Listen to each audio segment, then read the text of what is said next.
Hola, muy buenas gente, ¿qué tal estáis? Aquí os traigo el segundo vídeo que hago hablando sobre la guerra de Siria. En el anterior, si os acordáis, os hablaba más que nada de características básicas de esta guerra, os hablaba de las divisiones internas que tenía Siria, del conflicto a nivel internacional, ¿no? De los intereses particulares de cada una de las potencias implicadas en el conflicto. Y bueno, me decidí a hacer este vídeo para ampliar vuestra información y más que nada porque también muchísimos de vosotros me habéis pedido que lo haga así, ¿no? Me habéis pedido que amplíe la información, sobre todo en el plano económico, que nos hablaba muchísimo de eso y la verdad es que he encontrado muchísima información por internet que me dispongo a compartir ahora mismo con vosotros en este vídeo y la verdad es que veo que el tema interesa mucho, ¿no? Veo que las visitas al vídeo que hice crecen mucho día a día, ¿no? Que es un tema que cada vez tiene más cabida en este canal. La verdad es que el canal, ya sabéis, los que me seguís, que principalmente está dedicado a la historia, pero bueno, de vez en cuando me gusta hacer así algún vídeo que otro hablando sobre política, y el caso de Siria es un caso que se da muy bien para el debate, puesto que hay muchísimos niveles de intereses implicados, y en este vídeo en concreto os voy a hablar de los intereses económicos. Tal vez el interés económico sea la cúspide de esa pirámide de intereses en Siria y curiosamente es el tema que más se omite en los medios de comunicación al hablar sobre la guerra de Siria, ¿no? Es una de las causas principales del que el país esté como está y justamente es de lo que no nos hablan. Si os digo la verdad, muchos periodistas deberían avergonzarse de llamarse a sí mismos informadores, puesto que cuentan la realidad de una forma totalmente sesgada. Básicamente veis las noticias a diario y cuentan hechos totalmente aislados, no tratan de unir todos los hechos y buscar la causa última de este conflicto, no, nos cuentan hechos aislados, nos hablan muchísimo de la palabra libertad, de los rebeldes, tal cual, pero no cuentan la gran sombra que planea detrás de Siria, no nos cuentan que el interés principal de esta guerra justamente son los gasoductos, y no precisamente los gasoductos para sacar gas sirio, sino gas iraní. Y me explico. Existe un proyecto, con anterioridad al estallido de la guerra en Siria, de llevar el gas iraní hasta Europa a través de Irak y de Siria. Este proyecto desde el principio ha estado boicoteado por Qatar y por Estados Unidos, que no ven con buenos ojos que los iraníes le den salida a su gas hacia Europa, puesto que así conseguirían muchísima más influencia a nivel internacional a la par que beneficios económicos, por supuesto. El yacimiento en cuestión, al que me refiero en este vídeo, es el yacimiento llamado South Pars, se encuentra en el Golfo Pérsico y está compartido a medias entre Irán y Qatar. Por supuesto, los cataríes quieren ser ellos quienes suministren principalmente gas a Europa, desbancando también así a Rusia. Veis que entonces tenemos la batalla del gas servida, ¿no? Por un lado está Estados Unidos apoyando a Qatar para que Qatar dé salida a su gas hacia Europa y por otro lado tenemos a Irán y a Rusia, grandes perjudicados si el régimen de Bashar al-Assad cayera, puesto que este proyecto del gasoducto no se llevaría a cabo y por lo tanto el gas iraní se quedaría sin exportar a Europa, el gas qatarí llegaría a Europa y los rusos serían también muy perjudicados, puesto que Europa empezaría a comprar masivamente gas de Qatar y no haría lo propio con el gas ruso, debilitando la economía global de Rusia. Hay que tener en cuenta también que Europa es uno de los principales demandantes de energía del mundo, y no es casualidad que estemos hablando de gas, puesto que recientes acontecimientos como el desastre de Fukushima han orientado a los países europeos a desmantelar sus centrales nucleares y a centrarse en la producción eléctrica a través del gas. Por lo tanto, tenemos aquí un suculento mercado que los cataríes y los estadounidenses no están dispuestos a dejar escapar. ¿Y qué papel juega Siria en todo esto? Pues bien, Siria es el último tramo de este gasoducto que ha planeado Irán para llevar su gas a Europa. Tiene ya un acuerdo con Irak sobre firme para pasar con su tubería de gas por el país y finalmente desembocar en el puerto sirio de Tartus. No podemos obviar tampoco que seguramente desde este puerto sirio de Tartus los rusos serían los que le darían salida al gas hacia Europa, por lo tanto tendría beneficio Siria, tendría beneficio Irán y tendría beneficio Rusia. Ahí tenemos justamente a uno de los bandos en esta guerra civil siria.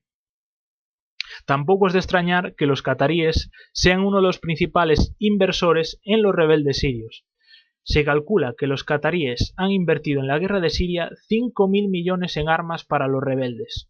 Una cantidad de dinero elevadísima que por supuesto no tiene para nada fines humanitarios. Con esto por supuesto ironizo un poco porque si Qatar realmente tuviese fines humanitarios y de liberación de Siria, no tendría a su país como lo tiene, ¿no? Donde una oligarquía petrolera domina como quiere al resto de la sociedad que básicamente vive en la miseria. No se puede predicar una cosa a nivel internacional y hacer en casa de cada uno otra. Hay que tener un mínimo de coherencia. Por lo tanto, los cataríes no han puesto ahí esos 5.000 millones a fondo perdido, no. Esperan que con la derrota de Bashar al-Assad puedan pasar ellos su gasoducto a través de Arabia Saudí, Jordania, Siria y finalmente Turquía, otro de los países implicados en el conflicto. Turquía, desde hace muchos años, ha sido el tradicional paso de recursos energéticos desde Asia hacia Europa. Por supuesto, quieren seguir manteniendo esta posición, algo que sería totalmente imposible de terminarse el proyecto del gasoducto iraní hasta Siria. Ahora bien, todavía nos falta una pieza en este puzzle: Israel. Israel, yo siempre digo que está jugando con un arma de doble filo y que en cualquier momento le puede estallar en las narices una bomba que ni ellos mismos pueden predecir sus consecuencias. Israel teme quedarse aislada en la zona a nivel energético. No es casual que últimamente el presidente Obama haya estado viajando tantísimo a Oriente Medio, sobre todo visitando Turquía e Israel. Estos dos países antagónicos en el terreno ideológico comparten en el terreno económico intereses, puesto que a los dos les interesa que Irán no se convierta en superpotencia asiática y tampoco les interesa una Siria independiente que pueda decidir qué gas va a pasar por su territorio y qué gas se va a quedar fuera. Finalmente, tampoco podemos obviar que en Siria se han descubierto importantes yacimientos de gas, la mayoría de ellos radicados en torno a la ciudad de Homs. ¿Os suena de algo esta ciudad? Los que me contestéis que sí, os acordaréis de que esta ciudad es desde el principio de la guerra civil una de las más belicosas contra Bashar al-Assad. Como siempre digo, las casualidades no existen, y no existen ni aquí en Siria, ni tampoco existían en Libia. Ya os había hablado en otro vídeo sobre los fundamentos de la guerra de Libia. Visteis que nada era lo que parecía, ¿no? Que justamente la zona más rebelde, la zona que quería supuestamente mayores libertades, era a su vez la zona petrolera y de gas de Libia, ¿no? Esto todo está relacionado, como lo veis, ¿no? Nadie es capaz de sostener una rebelión sin tener un poder fuerte detrás, en este caso Estados Unidos, Israel o Qatar, quien sea, cualquiera de ellos, todos están interconectados en sus intereses, también Turquía, por supuesto, ya lo he dicho a lo largo del vídeo. Y bueno, aquí lo tenéis, la pieza clave de la guerra de Siria, el gas. Ahora decidme, ¿cuántas veces habéis escuchado esto en la televisión? ¿O cuántas veces lo habéis leído en los periódicos, ya sea impresos o digitales? Os contestaré yo mismo, ninguna. ¿Por qué nunca se ha hablado del gas iraní al hablar del conflicto sirio si es una parte fundamental, sino la parte que explica todo el entramado de la guerra de Siria? Por desinformación, esa es la palabra. Quieren desinformarnos, quieren crearnos una opinión totalmente politizada, nos quieren poner del lado de los rebeldes, que ya se ha visto últimamente lo buenos que son, ¿no? Todos habréis visto las deplorables imágenes de las prácticas de los rebeldes que quieren imponer un régimen totalmente medievalizante, ¿no? Lo más curioso es que hace un par de días leí que la opinión pública siria estaba inclinándose a lo largo de la guerra hacia el lado de Bashar al-Assad, porque estaban cansados de tanto islamismo, de tanta sharia y de tanto régimen medievalizante. ¿Os imagináis cómo tiene que ser realmente la situación para que la OTAN admita esto? Los sirios, en su mayoría, empiezan a estar cansados de tanta guerra, de tantas injerencias internacionales en su país y sobre todo de tanto islamismo a nivel político. Están acostumbrados a vivir en un estado laico, donde la religión se respeta pero no es una cuestión obligatoria. Evidentemente, la mayoría de sirios son creyentes, ya sea del Islam suní, chií o incluso del cristianismo. Lo que muchos no admiten es que la religión se meta en la política, porque son dos cosas evidentemente diferentes y no compatibles. Lo único que han hecho potencias extranjeras por Siria, como Qatar o Estados Unidos, ha sido meter la cuña en las fracturas étnico-religiosas. Con esto solo han alentado el odio hacia el vecino y allanado el camino hacia un posible genocidio.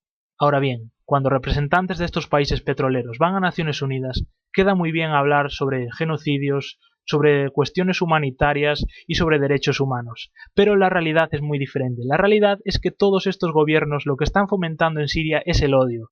Están fomentando que lleguen combatientes extranjeros de muchísimos países a hacer barbaridades en Siria. Ya se ha visto muchísimos casos por televisión, casos que ya no se molestan ni en ocultar porque es que son innegables.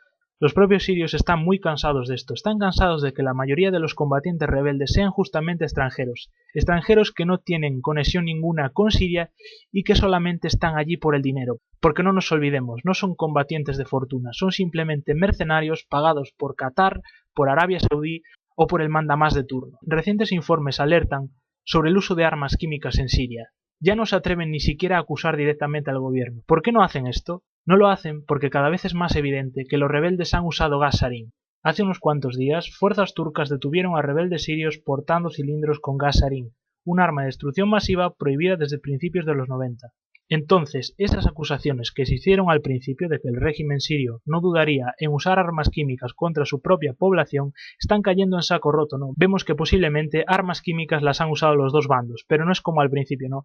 Que nos decían que Bashar al-Assad seguramente si se hubiese desesperado ordenaría usar armas químicas masivamente contra su pueblo. Armas químicas que, por cierto, en su mayoría seguramente fueron vendidas por los propios estadounidenses. A respecto de esto, os quiero recordar que en los años 80, en la guerra entre Irak e Irán, Estados Unidos vendió armas a ambos bandos. Fue Estados Unidos el que puso las armas químicas en manos de Saddam Hussein, el que posteriormente las usaría tanto contra los kurdos de Irak como contra los iraníes contra los que luchaba.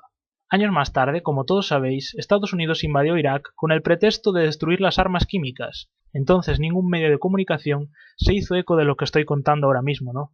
Ningún periódico o cadena de televisión se atrevió a decir que esas armas químicas fueran puestas en manos de Saddam Hussein por los estadounidenses. Esa es la lógica enfermiza de Occidente. Primero armamos hasta los dientes a un enemigo peligroso y después tenemos que hacer la guerra contra ellos para que estos no nos ataquen con nuestras propias armas. Como resumen final, en este vídeo tengo que admitir que he sido demasiado combativo y tal vez muy parcial a la hora de hablar sobre la postura de Estados Unidos y de Qatar, pero realmente la lectura de todos estos datos no invita a otra cosa.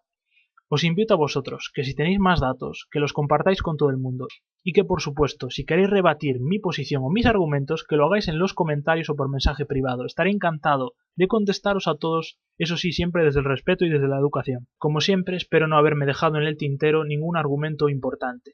Este vídeo lo he hecho sin ningún tipo de guión y hablando libremente. Por lo tanto, ya sabéis que es muy fácil dejarse cosas importantes sin decir, pero espero que esto no repercuta negativamente en el resultado final del vídeo. Espero que os haya gustado, que os haya parecido entretenido, un saludo y nos vemos en el próximo. ¡Chao!